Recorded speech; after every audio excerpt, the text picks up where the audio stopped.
going to his death. And in 118, there's some really special words. It begins in 19, verse 19. And I'm going to read through 24, 19 through 24 in Psalm 118. This is what Jesus is saying. Open for me the gates of righteousness, and I will enter and give thanks to the Lord. This is the gate of the Lord, through which the righteous may enter.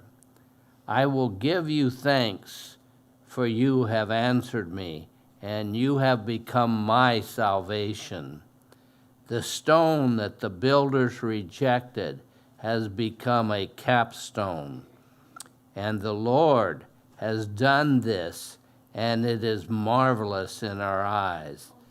This is the day the Lord has made. Let us rejoice and be glad in it. And that's the song that Jesus sang. All these words as they walked towards his fate, which he was willingly accepting. If you go back just one page in my Bible, to Psalm 16, 116, thank you, Psalm 116, verses 12 and 13. And let's take it 12 to 15. And this is also the words that he sang. How can I repay the Lord for all his goodness to me? Jesus is walking to his death. And he says in the song, how can I repay the Lord for all his goodness to me?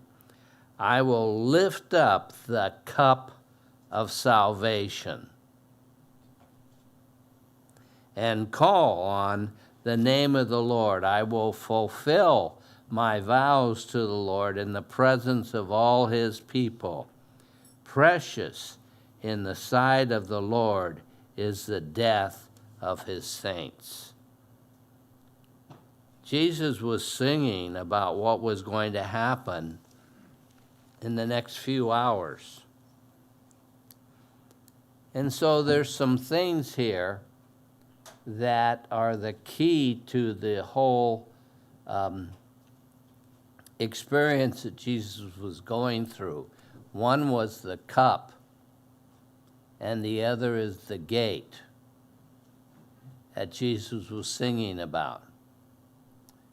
And the cup that Jesus was singing about and he acted out in Matthew 26 was the third cup of the Passover meal. And the third cup, the name of the third cup which Jesus used, this is the cup of the new covenant. The cup is the cup of redemption. So when David says the cup of salvation, it's just another name for the cup of redemption. So Jesus was singing about the cup that was poured out for us. And in John 10, really verse 7, I think there's some other verses I want to use that go along with that. But in the 10th chapter of John, and if I go down to verse 7, and I will go through 9. Therefore Jesus said again, I tell you the truth, I am the gate for the sheep. All who have ever come before me were thieves and robbers, but the sheep did not listen to them. I am the gate. Whoever enters through me will be saved. He will come in and go out and find pasture, peace, pasture, peace. And so here is Jesus talking about the cup of his life that is poured out for you, and he knows it's going to be done that evening. And here is the same Jesus singing a song about the gate. And Jesus tells his people, I am the gate. I am the gate that the righteous come through. So that psalm that he sung was a song that described exactly what he was going through and going to go through for us. And so to me, that makes that night much more precious. And in our church today, we take communion, which is really a reenactment of that Last Supper, where Jesus poured out the third cup. He also broke the bread, which he said is my body. And so I just think what a wonderful, wonderful memory for us to hold and to caress, and to know that this is the life that our Lord gave to us and for us. So that's what I wanted to share tonight. Now let's go to Revelation and start our study.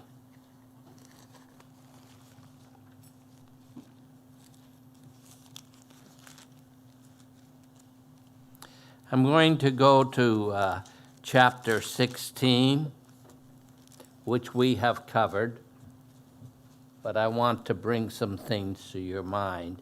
First of all, I want to start off with some of my thoughts. Now you're going to see the beginning of the downfall of sin and the approach of our victory over sin.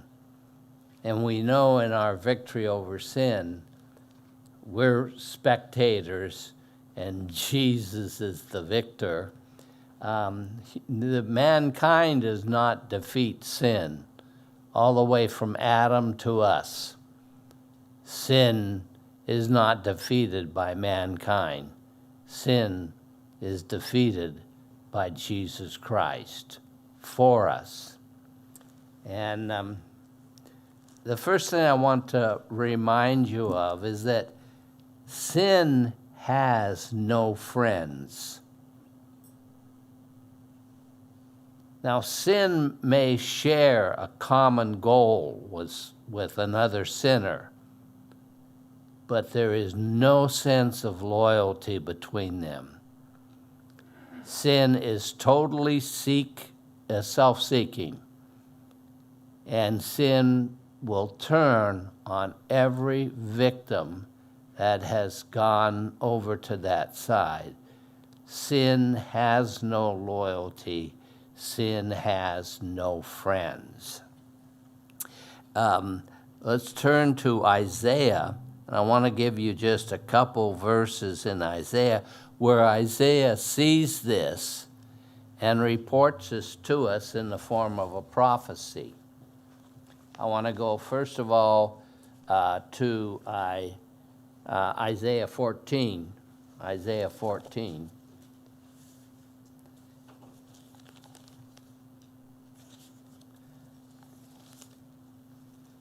I have many bookmarks.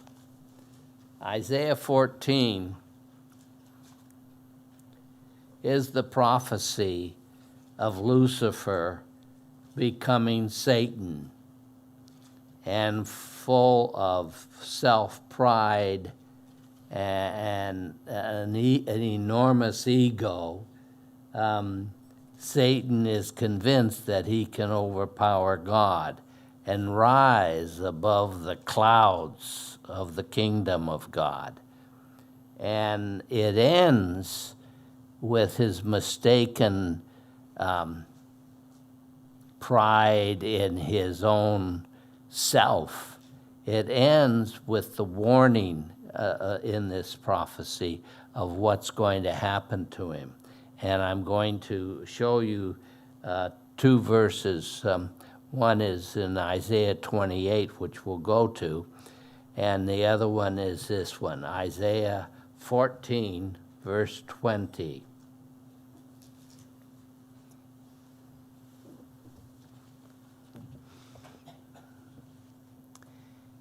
And it's talking about, this is God talking back to Satan, who has come up with this plot to rebel in heaven.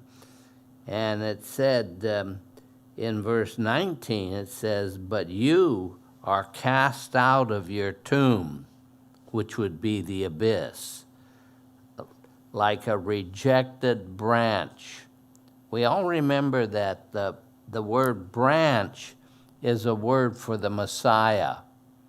And so it's pretty easy to understand what the rejected branch is, like the Christ and the Antichrist, like the branch and the rejected branch.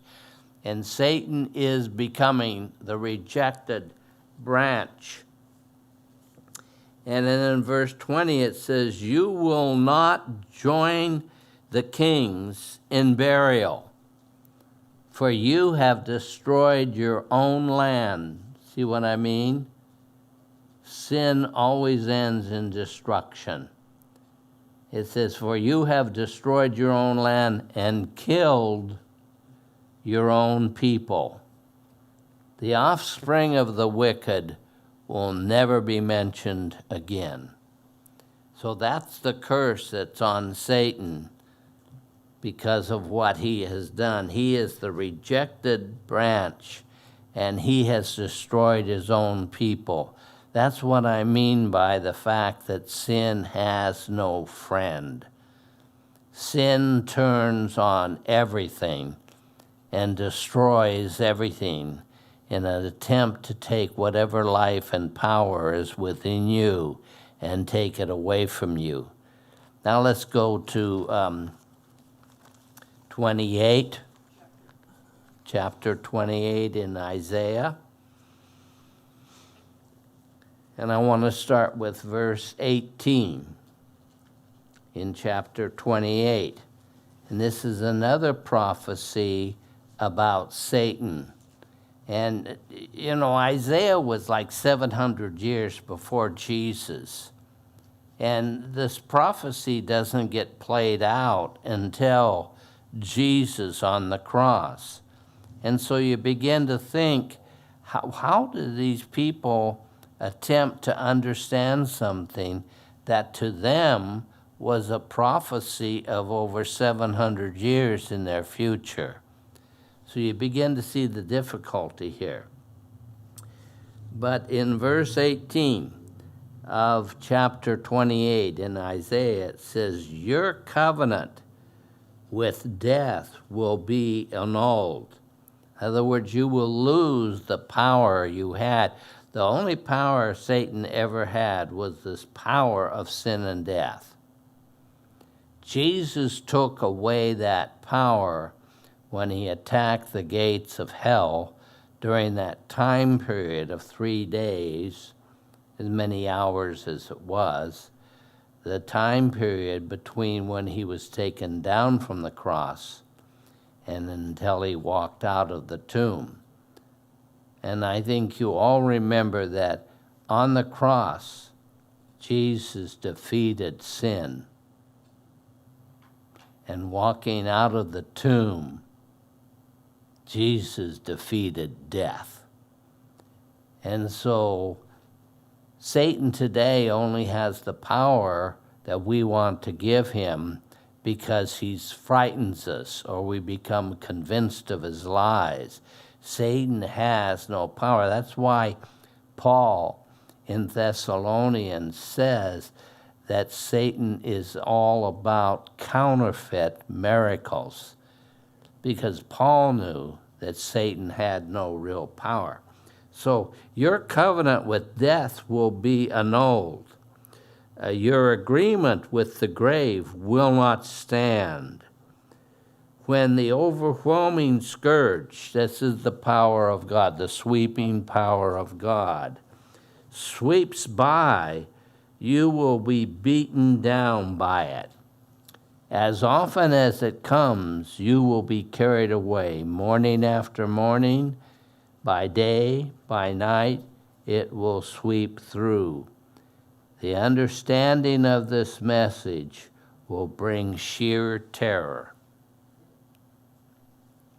So these are the things about Satan that Jesus stopped. And these are the things about Satan that deal with the power being taken away from him. So when Jesus says in John, my sheep are in the palm of my hand, and no one can take them out, that is truth. That is not some gesture. It is truth. No one can take you out of the hand of God. Now, you may walk away out of your choice, and Satan may try to convince you through the lies that you're doing something that's going to make you more powerful. But all of that is a lie.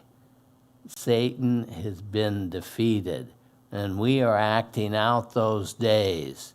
And so the point is that Jesus has paid the price. And the price was in that cup, and the gift was in that gate. So, I would like to go on, and I would like to pick it up in Revelation. Again, we'll go back to Revelation. And I want to pick up one verse out of chapter 16.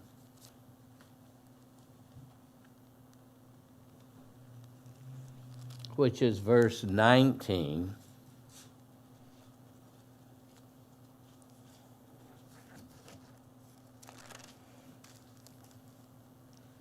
And in that verse, this is about the collapse of Babylon.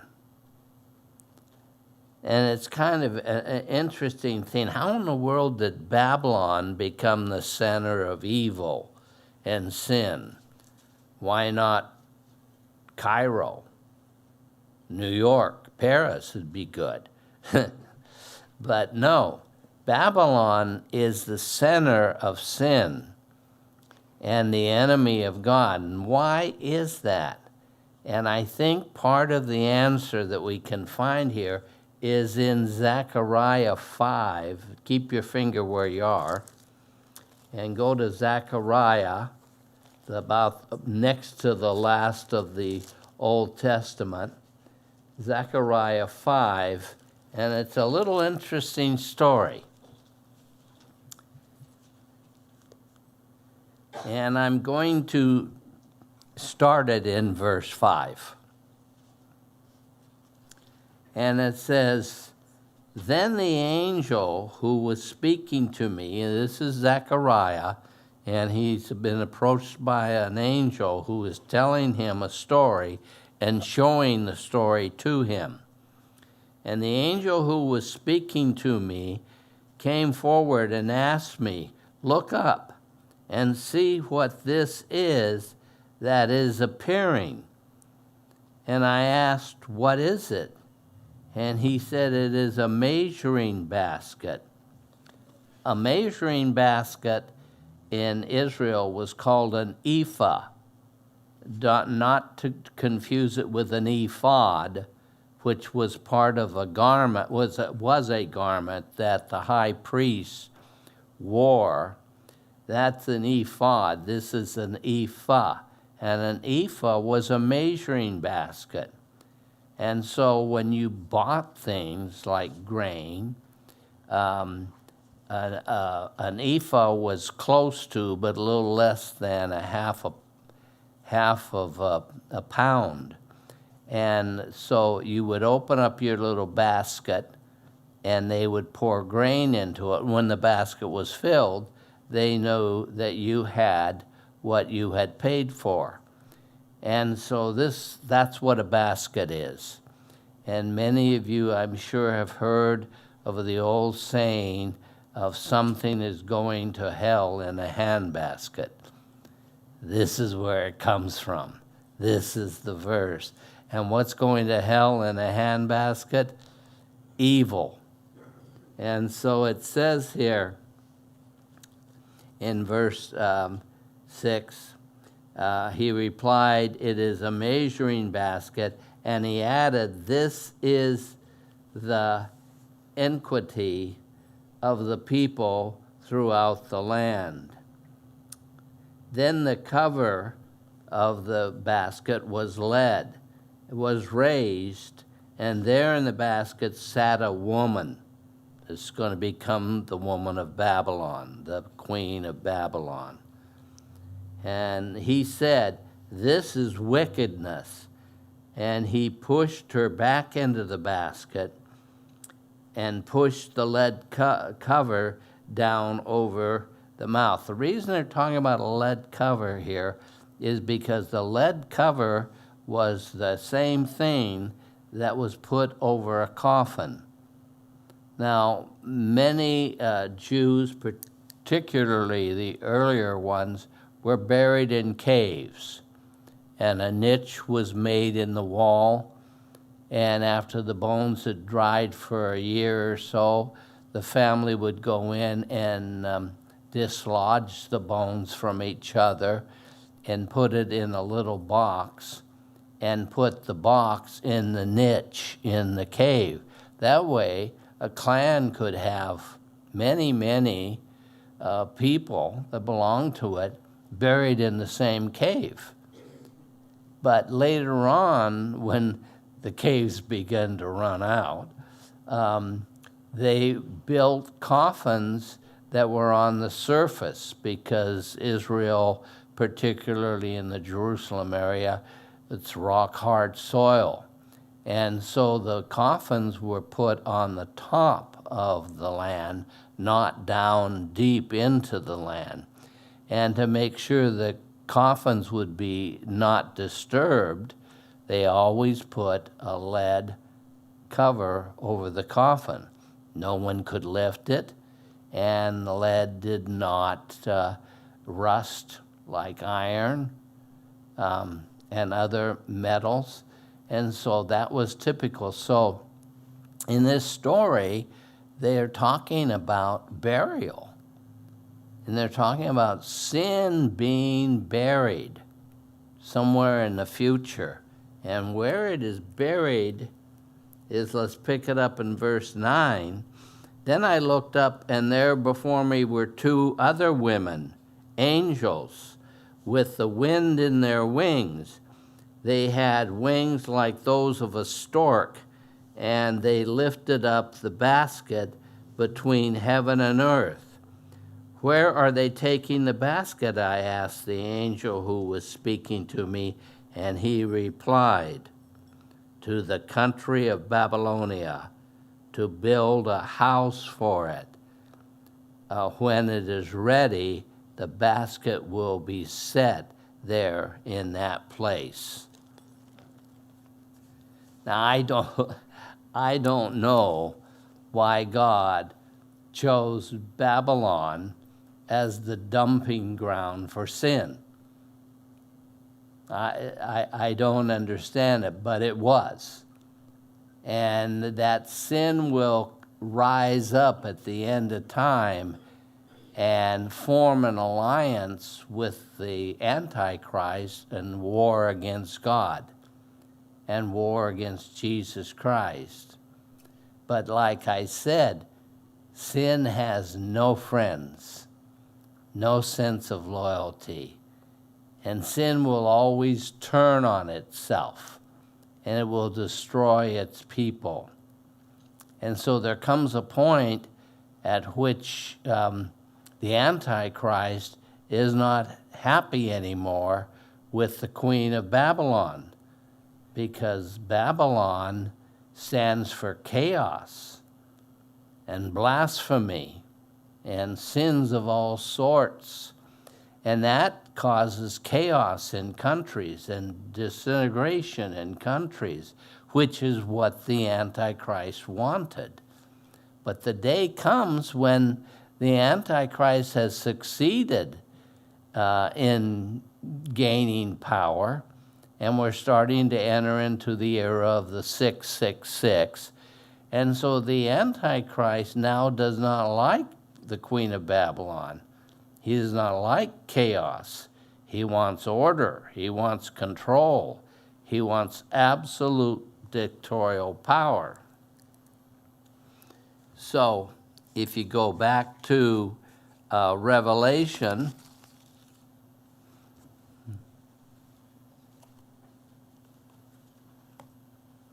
and you'll see, for example, in the book of Jeremiah, let's go to chapter 50 and 51. What chapter? 50 and 51 in the book of Jeremiah. And here's some prophecies that by themselves in Jeremiah may not make a whole lot of sense to you. But when they make sense is when you begin to blend the Bible together as one story. And Jeremiah is hearing and seeing prophecies against Babylon. And in chapter 50, verse 39, it says, "So desert creatures and hyenas will live there," Babylon, "and there the owl will dwell. It will never again be inhabited or lived in from generation to generation. As God overthrew Sodom and Gomorrah, along with their neighboring towns, declares the Lord, so no one will live there, no man will dwell there." And immediately go to the next chapter of 51, and we'll go to verse 37. And it says in verse 37 of chapter 51, "Babylon will be a heap, ruins, a haunt for jackals, an object of horror and scorn, a place where no one will live." Those are prophecies about the future of Babylon. And now we're going to take a look at what the future has for Babylon. And we'll look at chapter 17. Now remember, last week we started with chapter 17, and in verse 1 it tells us about the great prostitute, the Queen of Babylon, who sits on many waters. And remember, I told you that to sit means you have power. And the waters are seas, and the seas symbolize humanity. So Babylon is very powerful. I told you last week, Babylon was the richest place in the entire world all the way through history. The richest people of today have nothing on Babylon. The gigantic amount of worldwide wealth and power was in Babylon. And maybe you remember in Revelation 6, where it talked about the people were not to touch the wine or the oil, and they had to work all day to make enough money to just feed themselves. That was the world that you lived in, a world of poverty and a world of economic breakdown and the world of suffering humanity, while Babylon was the richest place in the history of the world. It had everything. And that was the power. So wealth was the power of Babylon. Power will be the power of the Antichrist. And the Antichrist will control this wealth and where it can move and where it cannot move. So let's take a look at this. The great prostitute who sits on many waters. With her, the kings of the world committed adultery, and the inhabitants of the earth were intoxicated with the wine of her adulteries. Adultery here, and in some other places in the Bible, you have to remember that in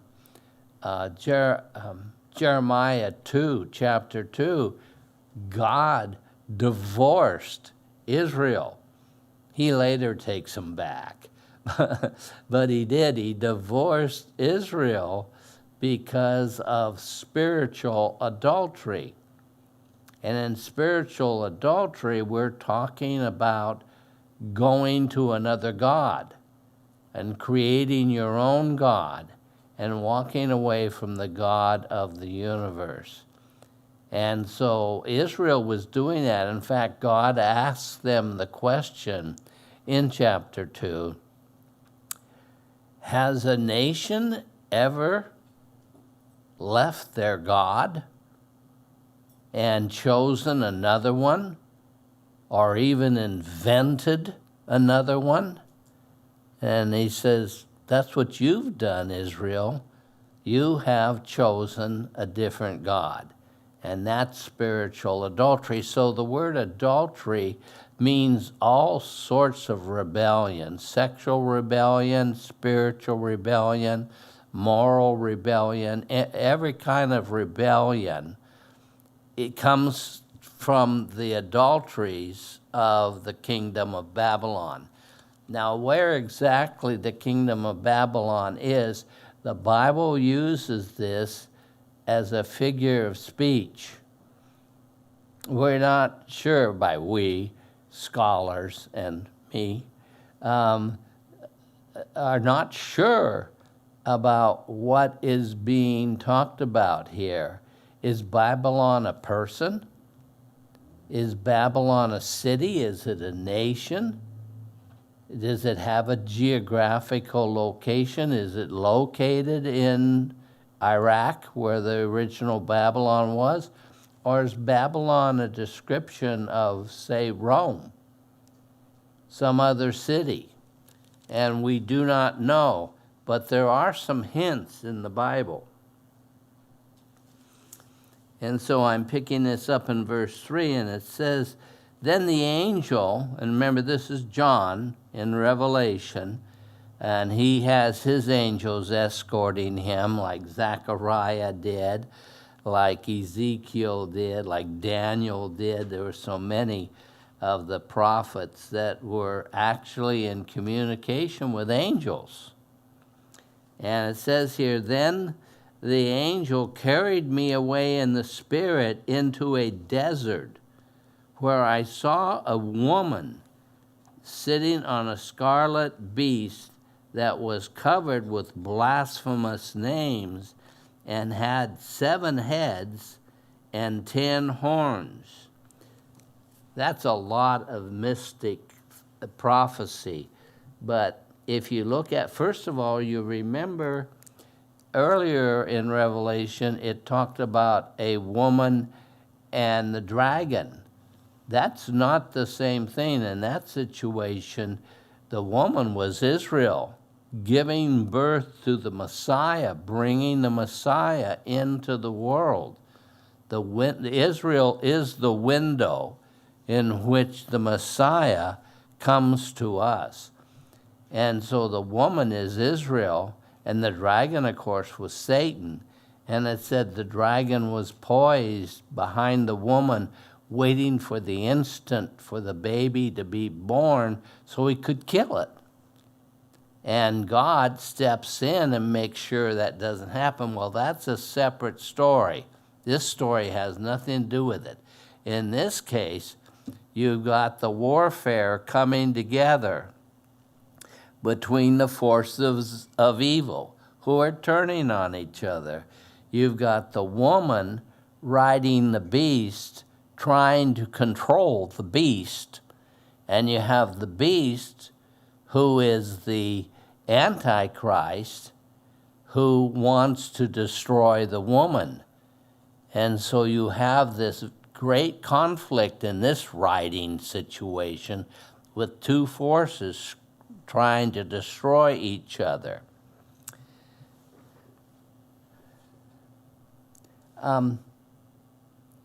Nancy, do you have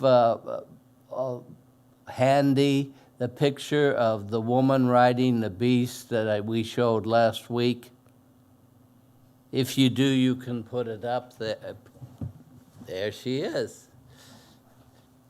The European Union uses this as one of their symbols. And I think every Christian in the world's got to ask the question, why? This is a symbol of the European Union. There's a statue of the woman riding the beast, only in their view, the woman's going to win.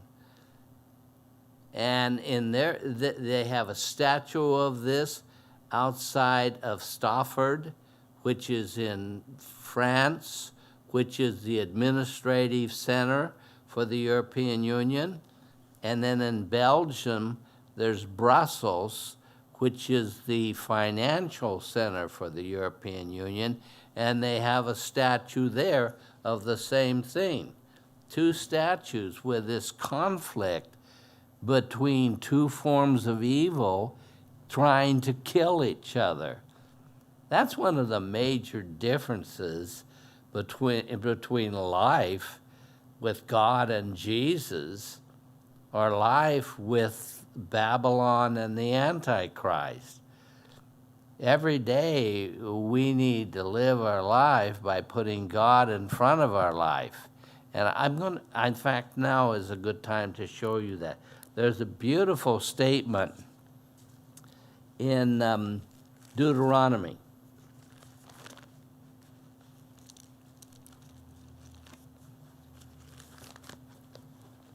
Chapter?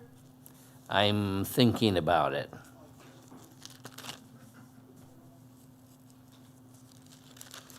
I think it's chapter 6.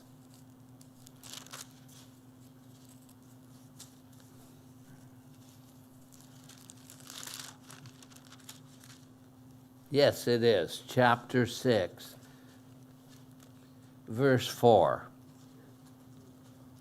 Thank you, Nelda. Okay, sorry. And this is what God is telling Israel through Moses. Moses is the prophet, God is our Lord, and Israel are the people. And in verse 4 of chapter 6 in Deuteronomy, it says, "Hear, O Israel, the Lord is our God, the Lord is one. Love the Lord your God with all your heart, and with all your soul, and with all your strength. These commandments I give you today are to be upon your hearts. Impress them to your children. Talk about them as you sit at home, and when you walk along the road, when you lie down, and when you get up. Tie these symbols on your hands and bind them to your forehead. Write them on the door frames of your houses and on your gates." That list of instructions is from our God.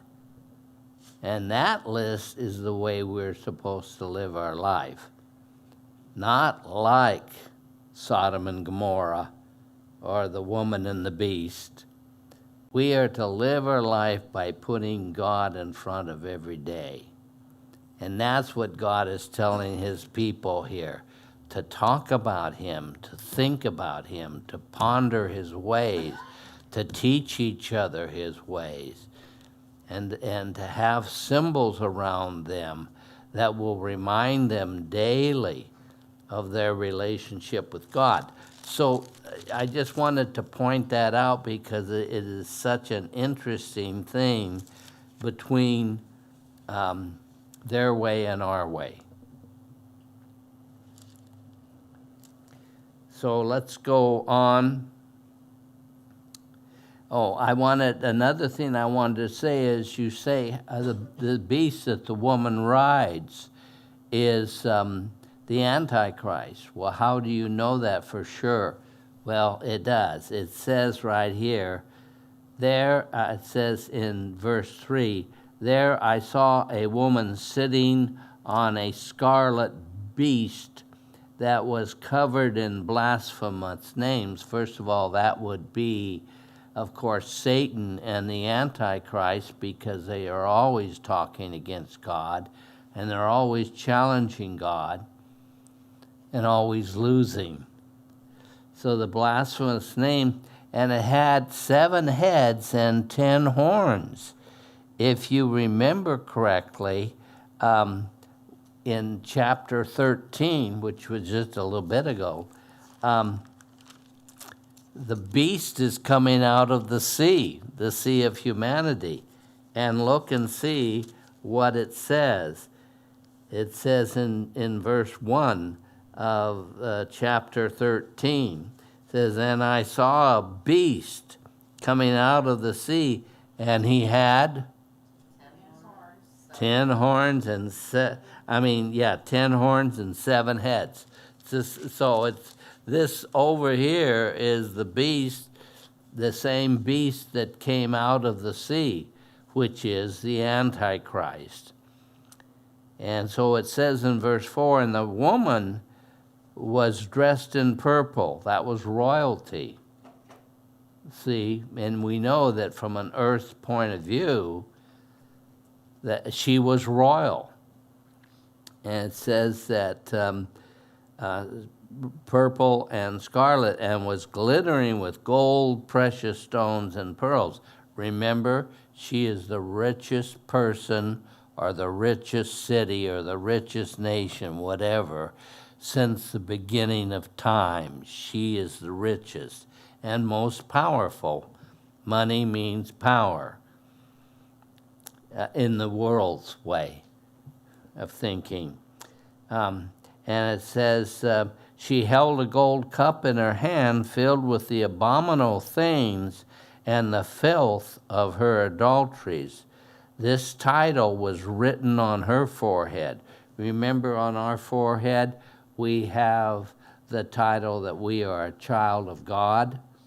Well, she has Mystery Babylon the Great, the mother of prostitutes and of the abominations of the earth.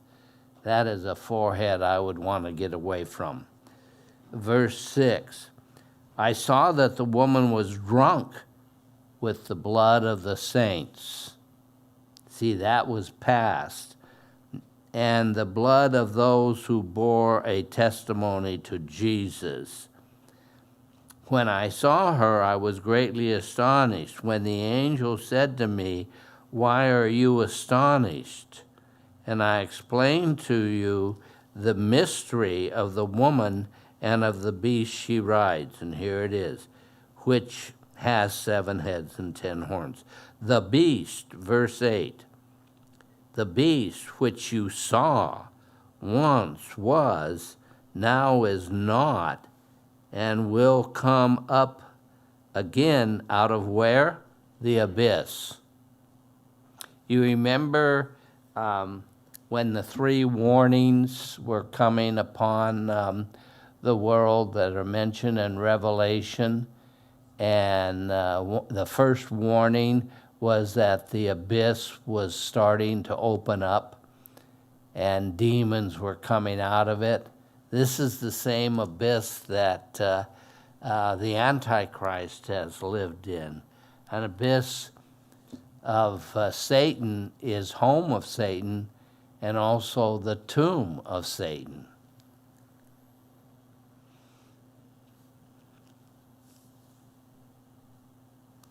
Verse 9, I think. let's see, the inhabit. Yeah, and now is not, and will come up out of the abyss and go to his destruction. See, the prophecies are even in Revelation that we think is prophecies all to us. No, there's some prophecies in Revelation that are going on right then and there. And one of them is that the Antichrist is coming out of the abyss for the last time, and he is marching to his destruction. The inhabitants of the earth, whose names have not been written in the book of life, which would be most of them by now, from the creation of the world, will be astonished when they see the beast, because he once was, now is not, and yet will come. And remember, that's a mystical prophecy of a description towards the Antichrist, because you remember the Antichrist is wounded in the head. And somehow, because he survived, and most of us know the head is not a good place to be wounded, that he somehow is able to lie his way into the fact that that was a miracle. And the people of the world who live by natural standards and live in nature and do not understand the ways of God. Remember what God says in Isaiah, where he says, my thoughts are not your thoughts, and my ways are above your ways. We love God very much through our trust in his promises, because every Christian has to accept the fact that you are loving and worshiping a supernatural being, and you are not a supernatural being yet, but you are being inside of you, inside of your natural body, is your ability to live forever. As Moses says in Deuteronomy, that he can hardly wait to just rest in the arms of the Lord. And what a beautiful thought that is. So, Verse 9. Thank you, Nelda. This calls to mind with wisdom. The 7 heads are 7 hills on which the woman sits. They are also 7 kings. Now, we've gone into so much heavy prophecy tonight, and my sincere hope is that I have somehow been somewhat clear about some of these events, but I understand it's very difficult thinking, because you have to use the images of words that when God spoke, he was speaking to the entire legacy of humanity.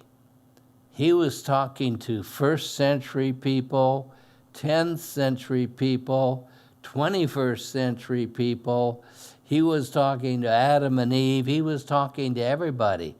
And so God speaks in a heavenly language that, when studied, and when you begin to embrace God's wisdom, you begin to understand. And there's many people who are Bible scholars who believe, and I think in many, many cases are correct, that they understand the prophecies. And that's what we're explaining to you.